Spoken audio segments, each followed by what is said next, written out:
ഷഡ്ഡി വെച്ചാൽ പോലും കാണാത്തൊരു സ്ഥലം.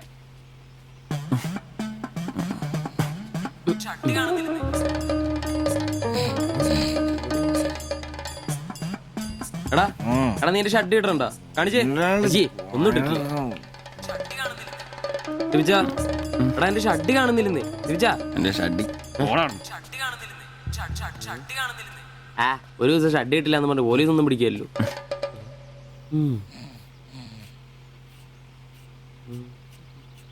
കോപ്പാടാ നേരെ നമ്മൾ എത്ര എഴുന്നേറ്റ് പോടാ. ഞാനിന്ന് പണിക്ക് പോകുന്നില്ല. എടാ നേരം വെളുത്തറ നിനക്കൊന്നും പണിക്കും ചരക്കും പോകാനില്ലേ? എനിക്കിന്ന് പണിയില്ല. പണിയില്ലെന്ന് എടാ രാത്രി കള്ളു കുടിച്ചെന്ന് പറഞ്ഞ് കുത്തി കിടക്കാതെ ഏറ്റി പണിക്ക് വന്ന് നോക്കടാ. എന്റെ സെബാസ്റ്റ്യൻ പുണ്യാളാ കറികളുടെ കിടപ്പ് കണ്ടിട്ട് കൊതിയായിട്ട് പാടില്ല. എന്നെ കൊണ്ട് പണിയെടുപ്പിച്ച് തിന്നാൻ ഒരുത്തനും വിചാരിക്കണം മര്യാദ എന്റെ പണിക്ക് വന്ന് നോക്കൂ. രാവിലെ തന്നെ ഒച്ചെടുക്കലടാ ഊളെ. പിന്നെ ഞാൻ മാത്രം എന്തിനാ പണിക്ക് പോകുന്നത്? അല്ലെങ്കിലും ഇന്ന് ഞാൻ പോയില്ലെങ്കിൽ എന്റെ ശില്പമോളാരെ ടൗണിൽ കൊണ്ടുപോയിടും.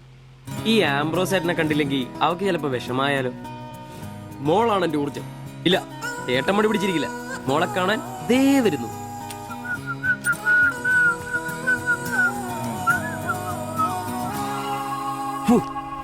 കുത്തി വെച്ചാൽ മതിയായി.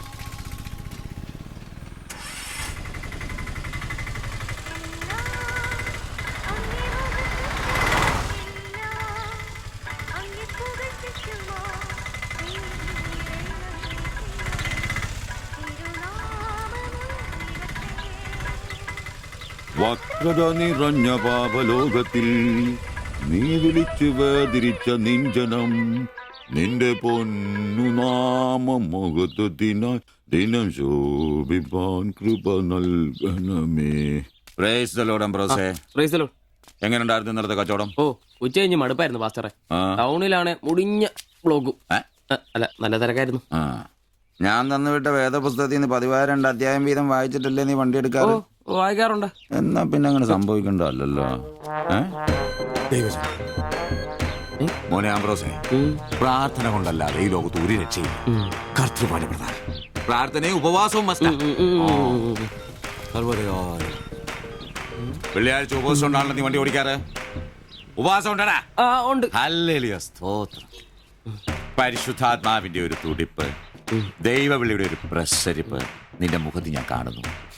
നീ വലിക്കില്ല, കുടിക്കില്ല, ദൈവഭയമുണ്ട്. Hallelujah, praise the lord. അതുകൊണ്ടാണല്ലോ എന്റെ വിശുദ്ധ പൗലോസിനെ ഓടിക്കാൻ ഞാൻ നിന്നെ തന്നെ ഏൽപ്പിച്ചിരിക്കുന്നത്. അല്ല പാസ്റ്ററെ, ഞാൻ ഇന്നാള് പറഞ്ഞ ഈ വണ്ടിയുടെ പേരൊന്നും. മോനെ ആംബ്രോസ്, ഒരു ഓട്ടോയ്ക്കിടാൻ പറ്റിയ ഏറ്റവും മനോഹരമായ പേരാണ് ഞാൻ ഇട്ടിരിക്കുന്നത്. വിശുദ്ധ പൗലോസ്. വിശുദ്ധ പൗലോസ് ഓട്ടോറിക്ഷക്കാർക്ക് വേണ്ടി എഴുതിയിട്ടുള്ളതായിട്ടുള്ള 2-ാം ലേഖനത്തിൽ, തീമോത്തിയോസ് 2-ാം ലേഖനം 4-ാം അധ്യായം 7-ാം വാക്യത്തിൽ ഓട്ടോറിക്ഷക്കാരെ കുറിച്ചും ഓട്ടോയെ കുറിച്ചും പൗലോസ് അപ്പോസ്തലൻ വ്യക്തമായി തന്നെ പറയുന്നുണ്ട്. ഓട്ടോക്കാരെ കുറിച്ചോ? നീ വായിച്ചിട്ടില്ലേ? ഇല്ല. ഞാൻ നല്ല ഓട്ടമോടി എന്റെ ഓട്ടം പൂർത്തിയാക്കി. ഇതിലെ ഓട്ടം ഓട്ടോക്കാരുടെ ഓട്ടത്തെ സൂചിപ്പിക്കുന്നേ. നീ സമയം കിട്ടുമ്പോഴേ വല്ല ഹർത്താലം വല്ല മതി, ഇങ്ങോട്ടൊന്ന് ഇറങ്ങണം. കുറച്ച് ദൈവവചനങ്ങള് ഈ തങ്കച്ചമ്പാസനൊക്കെ വ്യാഖ്യാനിച്ചിരുന്നുണ്ട്. നീ വന്നേ. എന്തിനാ? പിന്നൊരു കാര്യം നീ മനസ്സിൽ വെച്ചാ മതി, ആരും പറയാൻ നിൽക്കണ്ട. ചർച്ചിൽ ഞാനിപ്പോ ചില അടയാളങ്ങളൊക്കെ കാണിച്ചു തുടങ്ങി. കഴിഞ്ഞ ഞായറാഴ്ച ചർച്ചിൽ ഒരു തലമൂത്ത സഹോദരന്റെ കൊച്ചുമോക്കെ ഭയങ്കര പനിയും ജലദോഷവും എന്റെ അടുക്കളോട്ട് കൊണ്ടുവന്നിട്ട് തങ്കച്ചൻ മാസ്റ്റർ ഒന്ന് പ്രാർത്ഥിച്ചാട്ടെ. ഞാൻ പ്രാർത്ഥിച്ചു സൂതിപ്പ് നടത്തി കോച്ചിന്റെ മൂക്കൊരു തുടരം കിട്ടു. ആ നിമിഷം പോയി. മൂക്ക് പോയോ? മൂക്കല്ല, മൂക്ക് അടപ്പ് പോയി. ഇപ്പൊ പലരും വരുന്നുണ്ട്, തങ്കച്ചൻ ഭാഷ ഒന്ന് പ്രാർത്ഥിക്കണം, തങ്കച്ചൻ ഭാഷ ഒന്ന് പ്രാർത്ഥിക്കണം എന്ന് പറഞ്ഞു. നിനക്ക് പ്രാർത്ഥിക്കണം? പരിശുദ്ധാത്മാവിന്റെ നിന്നോട് ഞാൻ ഇന്നാള് പറഞ്ഞ കാര്യം എന്തായി? എന്ത് കാര്യം? എടാ നീ രക്ഷിക്കപ്പെടുന്ന കാര്യം. അങ്ങനെ നിന്റെ രക്ഷയ്ക്കായി നീ സ്നാനപ്പെട്ട നിന്റെ ശമ്പളത്തിൽ ഡെയിലി 17 രൂപ കൂടി തരും. ഒരു നിസ്സാര കാര്യം ആലോചിക്കുക. ഇയാളുടെ ഈ കത്തി സഹിക്കുന്നതിന് പിന്നിൽ ആംബ്രൂസിന് ഒരു ലക്ഷ്യമേ ഉള്ളൂ: മകൾ ശില്പയെ പ്രണയിച്ച് വിവാഹം കഴിക്കുക, കൂടെ ഈ ഓട്ടോയും വീടും സ്വന്തമാക്കുക.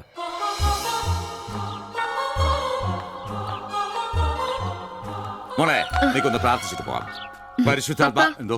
കഴിക്കാനുള്ള മരുന്നും ഭക്ഷണവും ഒക്കെ മേശപ്പുറത്ത് വെച്ചിട്ടുണ്ട്, കൃത്യമായി കഴിച്ചോളണം. പിന്നെ ആത്മാക്കൾ വിളിക്കാൻ പോണെന്നുണ്ടെങ്കിൽ ഉച്ച കഴിഞ്ഞ് വെയിലൊക്കെ ആറിയിട്ട് പോയാൽ മതി.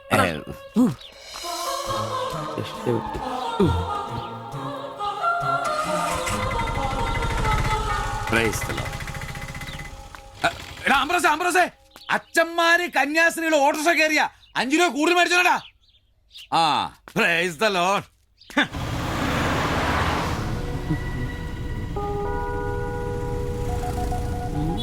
എനിക്ക് വയ്യ. ആ, അതെ.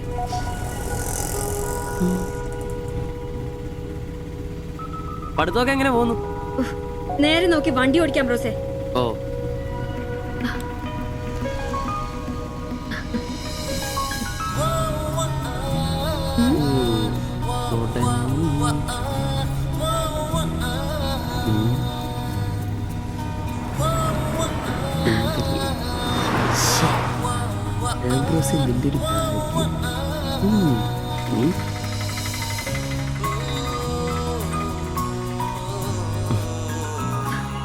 വൈകിട്ട് എന്നെ ചുമ്മാ നോക്കി നിർത്തിയേക്കരുത്.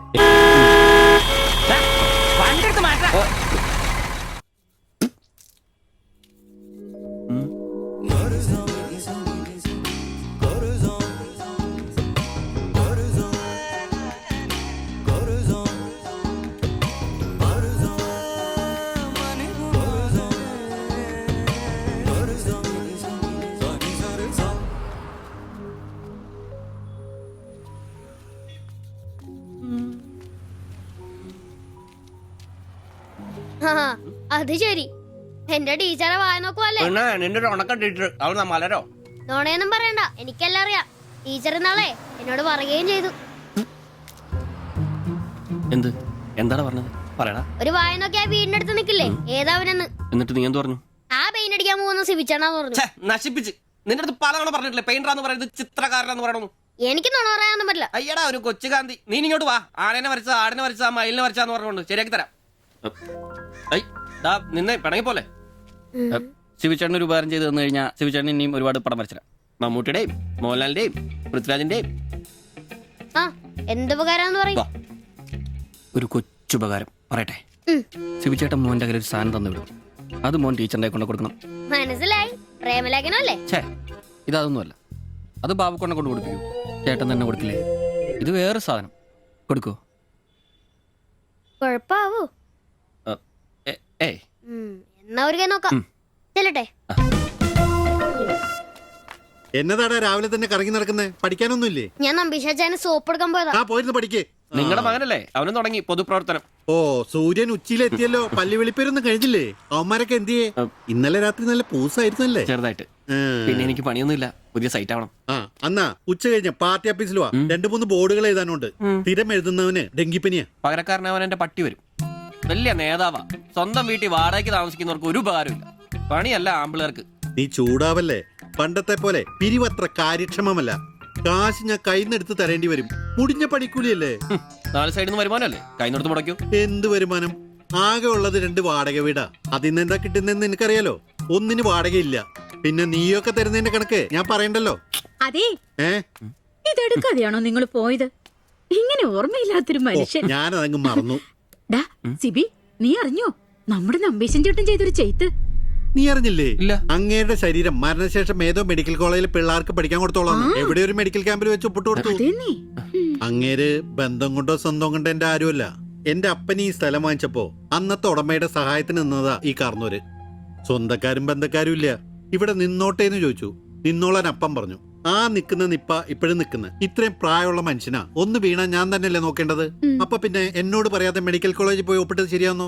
ഇറക്കി വിടുക വേണ്ടത്. പക്ഷെ അയാളെ കാണുമ്പോ അപ്പന്റെ മുഖം മനസ്സിൽ വരുന്നേ. ദാ വരുന്നു.